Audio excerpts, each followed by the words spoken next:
So today I'm talking about Lustre 216 and beyond, and try to cover what is mostly in the near future. I try to avoid slides that are too fanciful, mainly trying to stick with things that are actually being developed and things. There are a couple slides at the end, depending on time, that are ideas that we're trying to gain some traction on and develop in the future, but most of it is already pretty solid.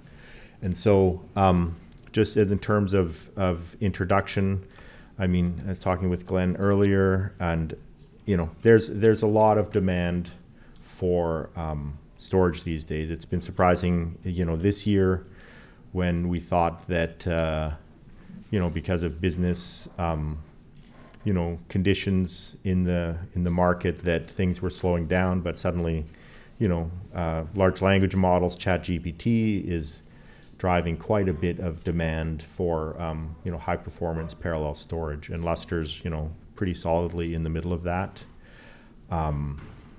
Also existing traditional HPC computing has an ever increasing appetite for increasing resolution in weather models, in financial analysis, in fluid dynamics, higher resolution in time and space.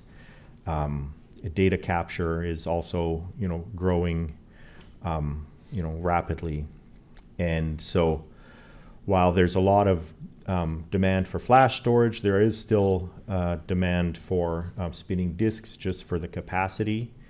And Lustre grew up on spinning disk. Some of the modern file systems, they can't really deal with disk at all, but it's still there, and people have a need for it, and we handle it pretty well. And so there's a growing capacity. It's I'll cover some of these things later, but we need to continue to support all of the whole range of storage options, and also reducing the cost and getting the most performance out of that storage. You can anybody can make storage that is it works. You can throw a lot of money at it, but really you want to get the best dollars per capacity, dollars per bandwidth, and making it all work well together. And so, this is the list of the main features that we have for the upcoming releases. And, I sort of increment through this over time, and generally, these numbers line up with actual releases. So that's usually good. Sometimes, depending on various factors, they can slip a version or two. But 2.16 is already pretty much hitting feature freeze, and the main features here, IPv6 and the optimized directory traversal or batch stat ahead, those features are almost finished landing, and once the main features have landed, it will be closed 2.16 for stabilization period and bug fixing. For 2.17, we already have significant development underway for the features that are listed here: client-side data compression and write-back caching. And I'm going to cover all of these in the presentation. In 2.18, we're talking about a number of features. These are a bit, more. This is 2 years away already. So these are a little bit more. Not as concrete. Some discussion has been done, some testing has been done already, but we don't have necessarily dedicated developers working on them yet. So on the LNet front, like I said, IPv6 is the main driver, and it's been a long time coming. The presentation yesterday was saying in 2014 or whatever, IPv6 is overdue for Lustre. It's even more overdue. We're essentially exhausting IPv4 today. we're saved because we can use, private network address spaces internally, because you don't necessarily want, publicly accessible, addresses for every, compute node. And we typically have a dedicated address space for the storage network. But, it's definitely here, and thankfully SUSE and Oak Ridge are working hard on getting IPv6. The LNet part is largely done. More of the focus today is on, any parts of the Lustre code that are touching, the NIDs. And so they have to be able to handle, large addresses in configuration records and things like that. And, various other kind of ancillary features, imperative recovery, node map, root squash, and things like that, where you need to access the NID as part of the user interface. There's also work done, just to improve the LNet reliability, network discovery. These are things related to multi-rail as well, that was added, a few versions ago, the LNet multi-rail, but making that just more robust and able to handle the network configuration semi-autonomously, because the servers register themselves with the MGS at mount time, and they'll report their network interfaces to the MGS. So instead of having a static Lustre configuration record for the clients, they could actually get their NID addresses from the MGS at mount time. So then the clients really only need to know the MGS address, trying to make that a little bit easier, because we're starting to see people with, 4 possible failover hosts for the MGS. Each host has 2, interfaces. So you're getting this huge long, string of addresses that you need to do. And we're looking at how to do that with, DNS round robin or something like that, so you don't have to specify a long configuration string. On the client side, this is a sort of an excerpt of the features that are going in. There's a number of incremental improvements that are happening all the time in terms of tools and various little performance improvements and things like that. Sometimes very significant performance improvements. They usually get their own, presentation. Patrick Farrell is always working on I/O performance improvements. But some of the nice things that went into 2.15, parallel rename. I had omitted this actually from one of our previous presentations, but it went into 2.15, and it's actually for certain workloads, which not very HPC common workloads is file renaming, but we found out for some of our customers that are in financials and things like that, they do a lot of file renames. And so being able to do parallel renames across the file system, previously it was like a single lock for the whole file system, and that lasted for 20 years and nobody cared. And now, they're doing 10% or 20 or 30% of all their files that get created are also renamed. And so that makes a big difference. Some stats tools that are improving ease of use. Oak Ridge provided a feature for LFS find to do a formatted printf, so you can print out only specific fields from the file. When typically you do find, you get the file name back, but now you can also print out the size and the user and things like that. That's nice for piping it further into graphs, into job scripts and things like that. And so that provides the basic functionality. There's still more to be done there, but it's very useful.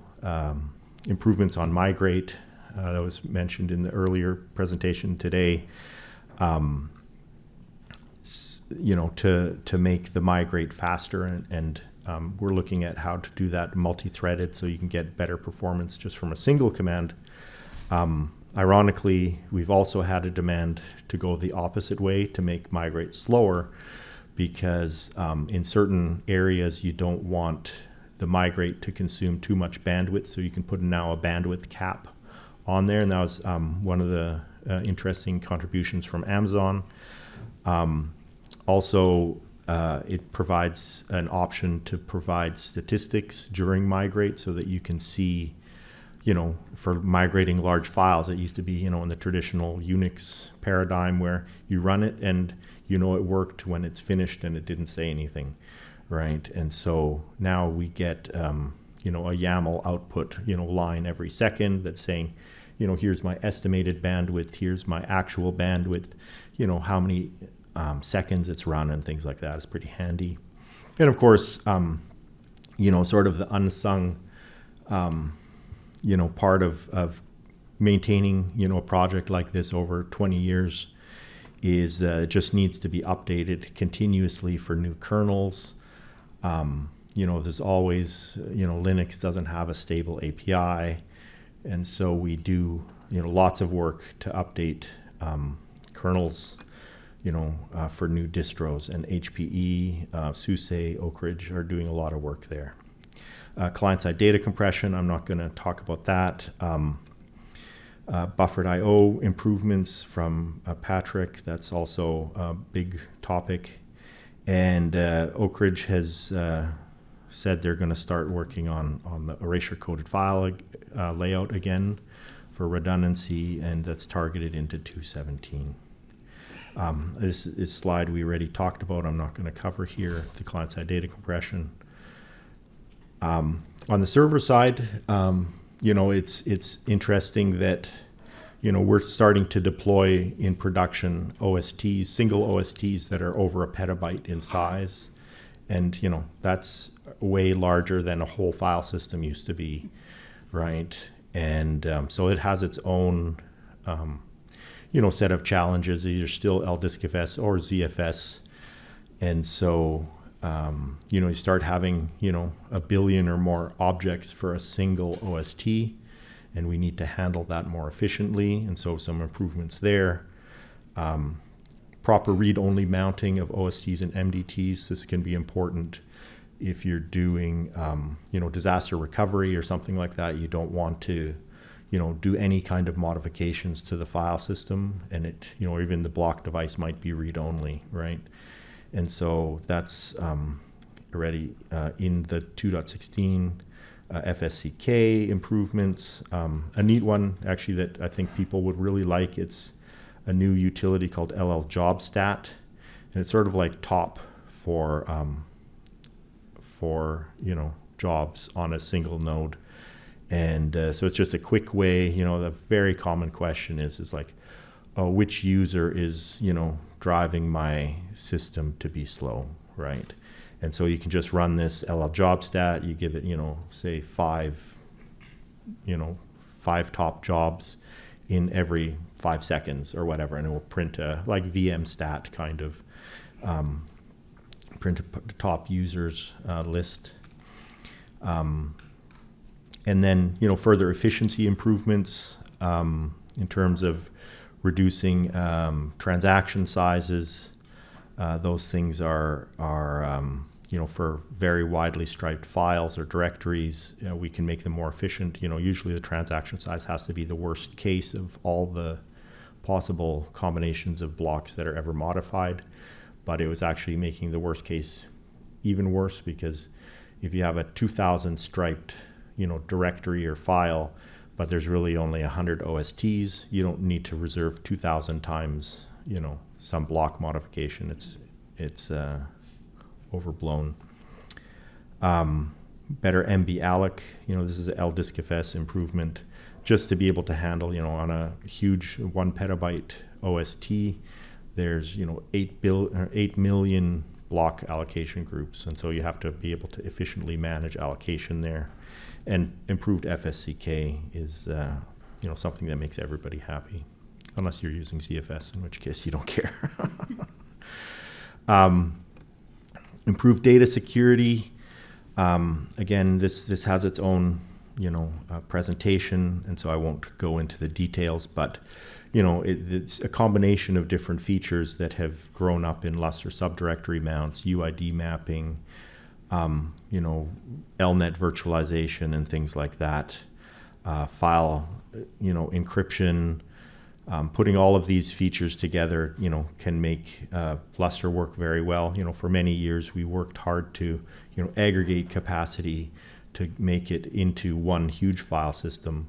And now we're, taking this huge file system and splitting it up into smaller, virtual file systems to give, data security to medical data or, IP restrictions and things like that.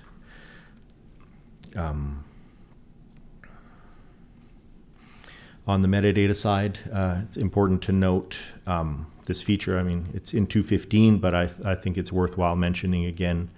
The MDT space balancing is really a big step up improvement in terms of usability for DNE, right? For many years, I mean, DNE has been around, in various forms for many years. And, it started off just as kind of an administrator tool to separate specific workloads and users into different MDTs. But nowadays, every system that's deployed, that I work with, there's 2 or 4 MDTs at least. We have production systems with 40, and the managing MDT space balancing is a huge hassle. And so in 2.15, out of the box, you start getting automatic space balancing. So it will do, by default, in the top 3 levels of the file system, it does round robining. So even if you start with an empty file system, it will distribute your new directory creation across MDTs.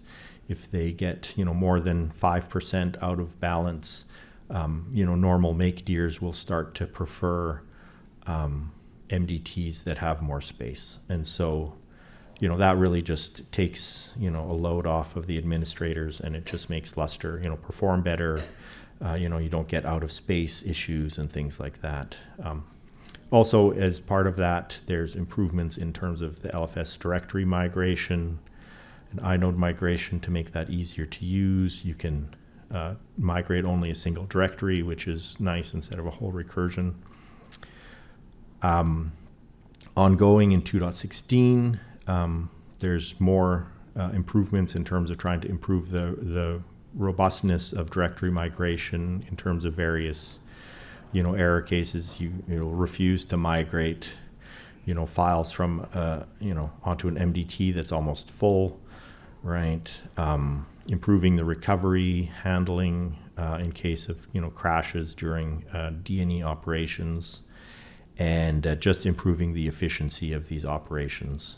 And then at the end, 2.17, trying to improve MDT0 robustness, because MDT0, it's always existed, but it has a lot of services that run only on that node, and so we're trying to make it have more service replication or load distribution to other MDTs, just to avoid overloading that one.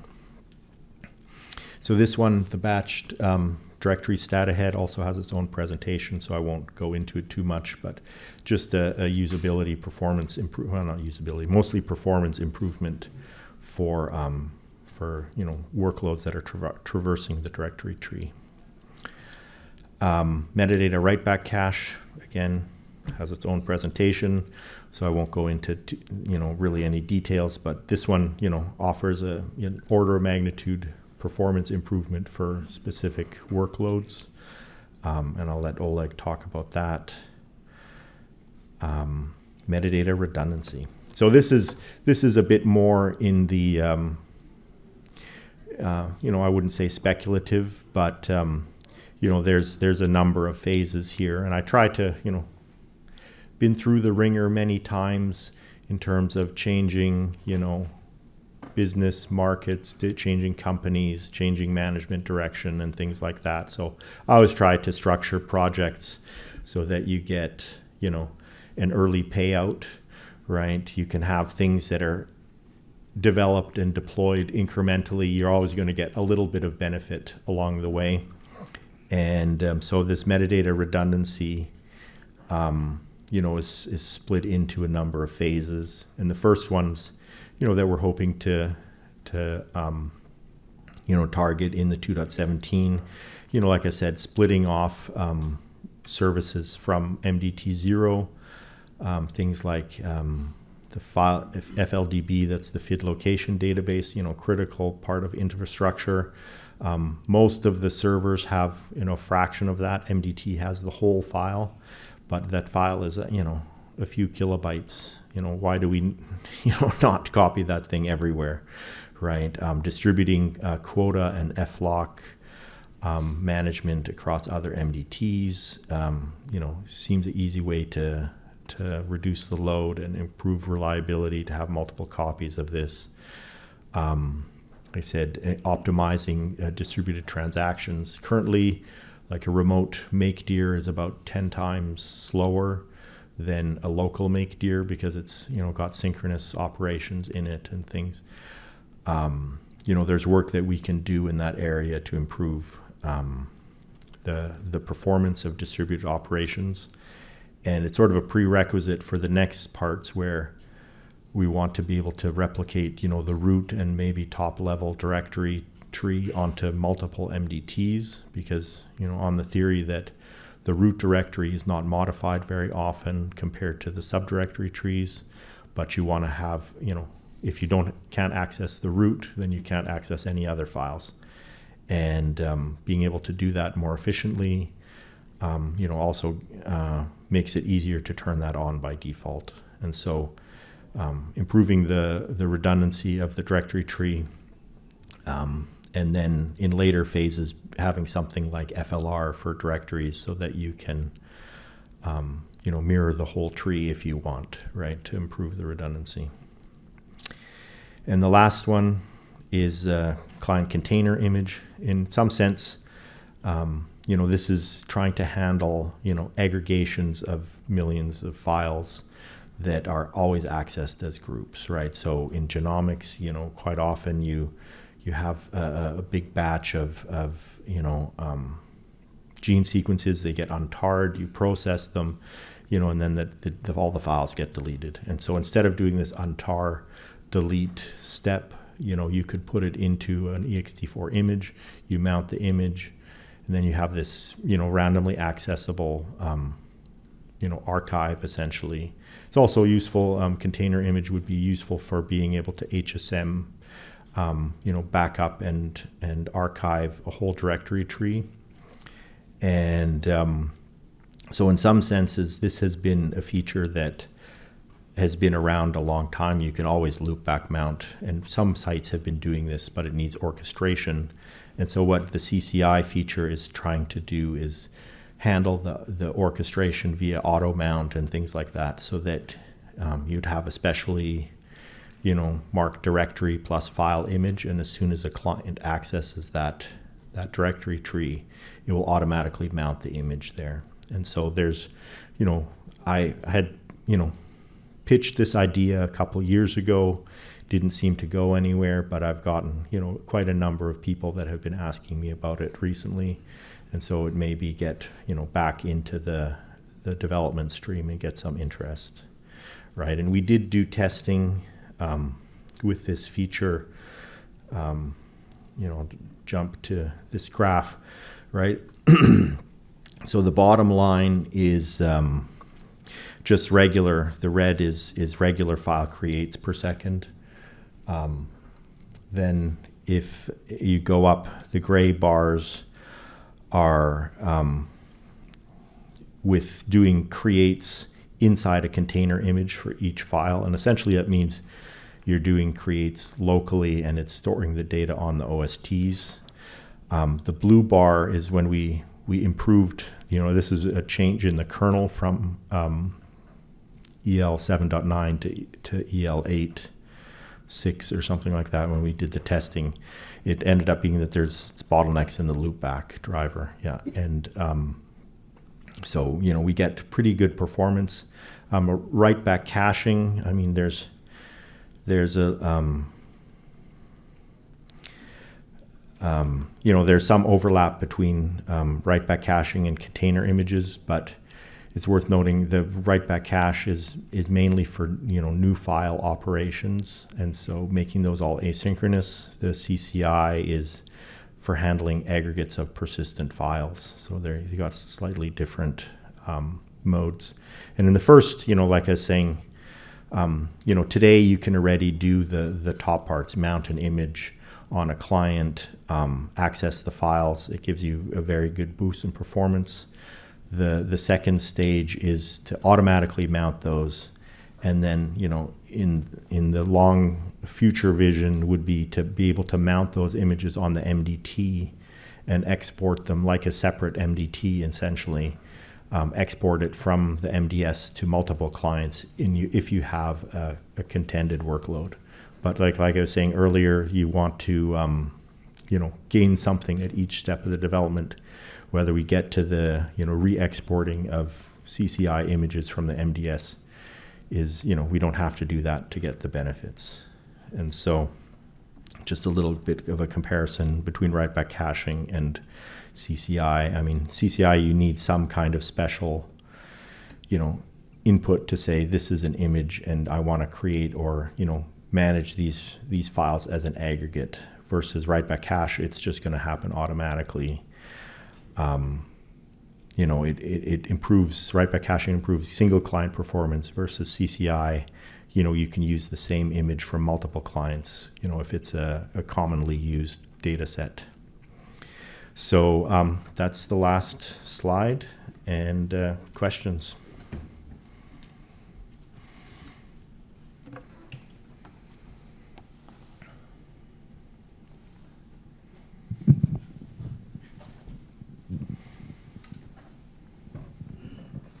Hey. It's on. Okay. I was wondering, the pdir patch, is there any expectation of getting that north to ext4? That is constantly breaking us with trying to build a bunch of different client packages. We've tried. If 10 years ago when we developed that, they were like, oh, who needs parallel operations in one directory? So that didn't work. Now the VFS has gotten to, you can do parallel lookups and things like that. Neil Brown had a look at it and said, oh, we just need to rewrite it and then it will be fine. But that didn't happen. The kernel is growing up to realize this is more important. And so, we're happy to contribute it again, but it's not high on our priority list. But if somebody else wants to give it a try, by all means. There is further work. So me and Neil do have a prototype for the parallel lookup at the VFS level for directory stuff. So we do have something in the works. It's just the concern is the amount. It looks a little over-engineered for the H-tree lock. We'll have to see if we could trim it down if the VFS layer does more. It is being looked at. Once the client is upstream, we're going to look at it's server time to move that upstream. And we'll be touching that again. And NFS, I mean, there is some work in NFS too to allow parallel, operations. And so that's Neil Brown is one of the NFS maintainers. And so that's the back door to get in, right? All right. And then the other question I had was, with CCI, I'm presuming that you basically have all or none of the locks against all the things that are within there. Yeah, you wouldn't be locking it at all, right? I mean, so in essence, CCI, because it's just an image file, the locking is treated like data blocks, right, inside the file. So you can have like a full file lock or an extent lock on ranges, but because it's an ext4 image, it's not at all safe to mount it in a read-write mode. And so typically if it's read-only, and in the initial versions we would enforce that the mount is read-only, you would just get a full, one full file extent lock because there's no contention between read locks, right? And so the nice thing, and I missed maybe the one slide where, so I was saying here, if your OSS is doing a gigabyte a second, which is low these days, that's 30,000, 32K files per second, right? Which is, pretty good. You get a OST that's 50 or 60 gigabytes a second, that's a ton of metadata performance, per file, right, or per OST. So it really allows you to benefit quite a bit. Could some comments be made on Lustre's ZFS and feature parity with LDiskFS? LDiskFS is trying to catch up with the features of ZFS. But I don't have a slide on that. But the one of the good things with Lustre is we try to make the clients and the servers agnostic of what the backend storage is. You can use a lot of features, compression and data checksums and things like that on ZFS without the clients knowing about them. There's no plans, to, even though I've, talked a lot about LDiskFS and things like that, there's no plans to get rid of ZFS at all. It's going on lots of development on the ZFS front, and just that many things don't intersect directly with Lustre, so we don't have to really care, right? But there's a very vibrant community for ZFS development. Any other questions?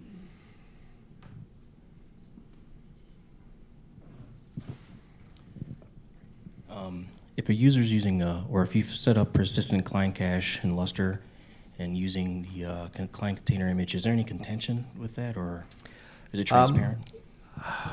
Well, it should be transparent in the sense that, I don't think we've ever tested that, but the file back data for a container image could be cached easily in CCI. So essentially each client would get its own full copy locally, and the reads would come directly out of cache. I think they should work fine, but I don't think we tested it.